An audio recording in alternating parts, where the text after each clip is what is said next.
a quelqu'un qui a dit que je peux pas jouer aux poupées, et après j'ai pleuré.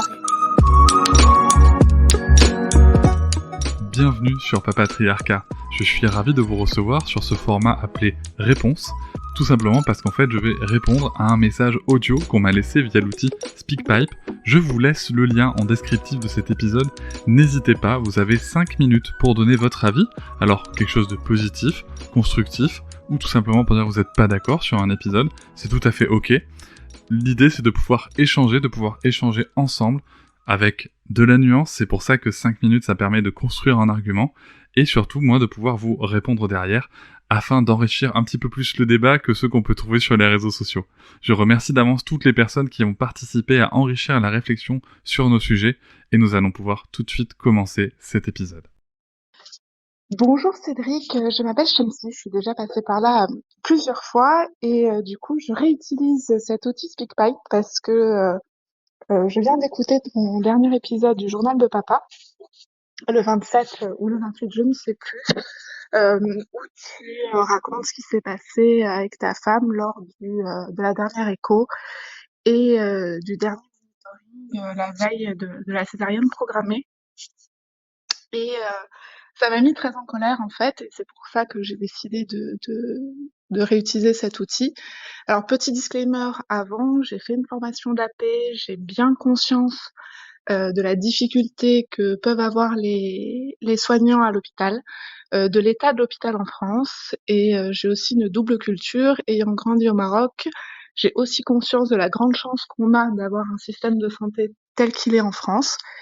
Et je fais partie de ceux qui pensent qu'on devrait voir la facture et que ça permettrait à tout le monde de se rendre compte de ce qu'il y a derrière. Voilà. Ça étant dit, tomber sur toute une équipe de soignants maltraitants comme ça, je trouve ça anormal. Et quand tu dis à la fin de l'épisode, oui, mais avec Noëlla, on comprend parce qu'on connaît la difficulté des soignants, c'est là où j'avais envie de mettre le coup de gueule, c'est que non, en fait. J'ai un peu l'impression actuellement que sous couvert de bienveillance, de non-jugement et de compréhension, on enlève la responsabilité aux gens. Et j'estime que quand tu as décidé d'être soignant, tu peux avoir trop d'impact sur la vie des gens. Ce que vous avez vécu, il s'avère, alors j'en sais rien, hein, peut-être que ça a été désastreux pour ta femme, mais dans tous les cas, a priori, elle a la chance d'être dans un environnement soutenant et potentiellement d'être armée, malgré cette période de grande fragilité qu'est la grossesse, pour pouvoir passer à autre chose. Mais clairement, les personnes qu'elle a eues en face d'elle, les soignants qu'elle a eu en face d'elle, n'en savent strictement rien. Et ça aurait pu être vraiment avoir des conséquences dramatiques. Quand on est soignant et qu'on a un tel impact sur la vie des gens et qu'on côtoie des gens qui sont dans cette période de fragilité, j'estime que quelles que soient nos conditions de travail, on se doit de bien faire son travail en fait. Et on a la responsabilité de faire ce qu'il est nécessaire pour prendre soin de soi, pour être capable de prendre soin des autres. J'ai moi-même eu un accouchement difficile et j'ai rencontré des soignants absolument extraordinaires qui m'ont pris en soin de la plus belle des manières, alors même qu'on était en 2022 pendant les grèves et qu'ils avaient une surcharge de travail absolue. De la même manière qu'après, avec mon bébé, j'ai rencontré des soignants maltraitants qui me l'ont arraché des bras lors d'un examen. Et à la réflexion, tu vois, j'ai monté au pinacle ces soignants qui se sont bien occupés de nous pendant mon accouchement qui s'est terminé en césarienne d'urgence. Alors j'enlève rien au côté fabuleux de leur travail, mais en soi, ils ont fait leur travail. C'est l'autre côté qui pêche. Et je trouve que on peut comprendre la difficulté des soignants, mais par contre, à eux de rester face à leurs responsabilités, la responsabilité qu'ils ont face aux familles qu'ils prennent en soin. J'aime pas du tout le terme prendre en charge, qu'ils prennent en soin, et l'impact qu'ils ont dans la vie des gens. Et si c'est devenu trop difficile, bah, c'est peut-être un peu abrupt ce que je vais dire, mais il faut changer de job, quoi. Ça peut être potentiellement trop grave pour les gens, ça n'enlève rien à leurs difficultés. Et là où je trouve ça terrible dans ce que tu racontes, c'est qu'une personne soit mal lunée un jour, ça arrive à tout le monde, personne n'est parfait. Mais par contre, qu'il y ait personne dans l'équipe qui soit capable de dire bon, écoute, va prendre l'air et d'essayer en tout cas auprès de vous de rattraper un petit peu les choses et de rapporter un peu de douceur, de bienveillance et de compréhension, je trouve ça fou. Alors je suis désolée, enfin je sais pas si jamais cet épisode passe, c'était plus dans une discussion avec toi, mais si jamais cet épisode passe, je suis désolée pour tous les soignants que je risque de blesser, mais au même titre que dans d'autres domaines, je trouve que la compréhension parfois, enfin j'ai l'impression, voilà, que la compréhension, que la recherche de compréhension et d'explication enlève la responsabilité. Chacun verra à quel domaine ça peut lui faire penser. Mais voilà, je trouve que quand on est soignant, on a une vraie responsabilité vis-à-vis des gens, un vrai impact. On ne sait pas quelle est l'histoire de la personne qu'on a en face de nous. Les mots peuvent résonner, ils peuvent résonner profondément, et il faut faire attention. Voilà.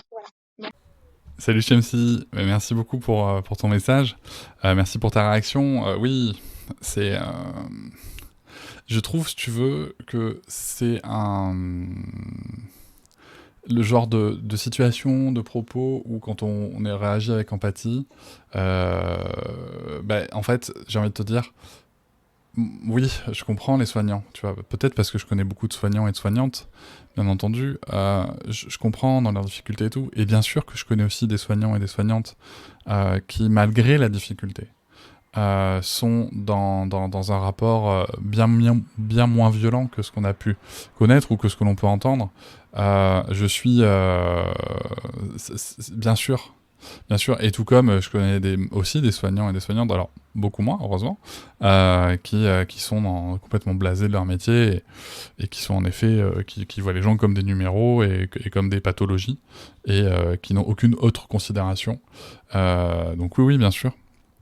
Ça existe, il faut pas le cacher. Est-ce que ces gens doivent changer d'orientation ou de service ou quoi ou qu'est-ce ? Très certainement.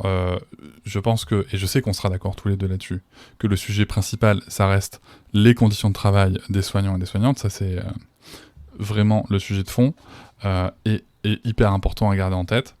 Après, tu vois, je vais vous alimenter un petit peu suite à cet épisode Journal de Papa numéro 28 qui a interpellé pas mal de monde. J'ai reçu beaucoup de messages, je trouve, en tout cas plus d'une 50aine, de personnes qui ont vécu ces violences-là aussi, mais aussi de personnes soignantes qui ont raconté que dans leur service, dès qu'une famille osait exprimer un souhait pour le projet de naissance ou quoi, dans la salle de pause ou dans les espaces de transition, donc je connais pas assez pour dire ce que c'est exactement, je lis ce qu'on m'a envoyé, ou dans les temps de transition plutôt. Donc je pense que c'est au changement d'équipe. On entendait des mots comme voilà, elle là, regarde là, avec son projet de naissance, ça va encore nous faire chier. Alors lui là, le futur papa là, il a l'air de vouloir montrer qu'il est présent. C'est bon, on a compris, mais bon, il va rien faire. Voilà, tout ce que je vous dis là, ce sont des messages que j'ai reçus de choses qui ont été entendues dans les services. Donc c'est aussi ça, hein, la réalité derrière certains systèmes et établissements de soins. Ce qui moi m'enrage le plus surtout, c'est de voir que on a tellement cassé le service public, on a tellement cassé l'hôpital, le système de soins français dont tu vantes les mérites, et à raison. Je te rejoins aussi sur la facture. Mais voilà, c'est qu'on en est là, c'est-à-dire que même ça, en fait, les gens... j'ai posé la question avant de te répondre à une amie qui est chef de service, qui est au courant de ce genre de choses, et elle me dit, mais en fait, d'accord, mais en fait, imagine, on dit ces personnes n'ont plus rien à faire là, on met qui à la place ?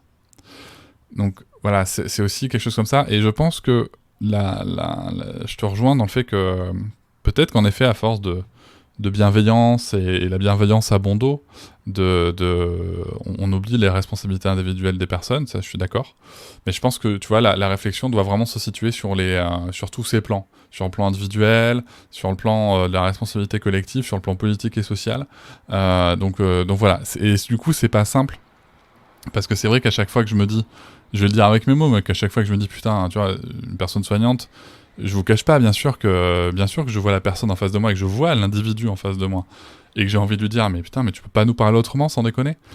Et c'est vrai que je suis peut-être un peu trop empathique sur ce coup-là. Tu vois, assez rapidement je me dis non mais c'est pas possible. Donc autant faut tenir le truc pour marquer ses limites. Autant je pense avoir conscience de l'environnement dans lequel évoluent ces soignants, c'est justement éviter une escalade de violence en ne considérant que la personne en face de nous sur ces moments de tension extrême. Donc je suis d'accord avec toi, Chamsi. Je suis d'accord avec toi, clairement. Et en même temps, j'ai envie de te dire, voilà, il y a plusieurs niveaux. Tu l'as dit, hein, donc je pense que c'est bien d'en parler, de poser le sujet. Et en même temps, tu vois, je pense qu'il faut aussi garder en tête qu'il y a plusieurs niveaux. C'est vraiment pas simple. C'est vraiment pas simple. Et ce que j'aimerais surtout, c'est que ça arrive dans les oreilles des politiques, quoi, qui voient qu'il y a un système maltraitant par des gens maltraités et qui deviennent eux-mêmes maltraitants et maltraitantes. Voilà. Et parfois de façon irréversible. Mais aussi, rappelons quand même que dans tout ça, et j'espère que c'est la majorité des gens, je ne sais pas, j'ai pas le vécu de chiffres ou d'études ou quoi sur le sujet, mais j'espère que c'est la minorité de la population soignante qui est en effet dans cet état de manque d'empathie, de considération pour les personnes qu'elle soigne. Je pense que oui, c'est un avis personnel, parce que j'ai vraiment du mal à me dire que la majorité des gens peuvent tenir dans ces environnements-là s'il n'y a pas quelque part une certaine foi, alors quand je dis ça, c'est pas religieux, mais la foi en ce qu'on fait, la foi en ses convictions, sur le soin et tout. Donc j'espère bien que oui. Mais en tout cas, je pense que c'est un vrai sujet, et que c'est un sujet, j'ose le dire, hein, qu'il faudra poser sur la scène politique et sociale le moment venu, quand nous aurons des échéances électorales, que les personnes qui ont pris des décisions devront rendre des comptes, et que les personnes qui prendront les suivantes devront vraiment poser ces priorités-là. Voilà, c'était ce que ton message m'inspirait. Merci beaucoup à toi pour ton message, et à bientôt. Je vous remercie de m'avoir écouté. Je vous invite à vous abonner, et nous pouvons aussi nous retrouver sur Facebook, Instagram et sur le blog papatriarca.fr. À bientôt.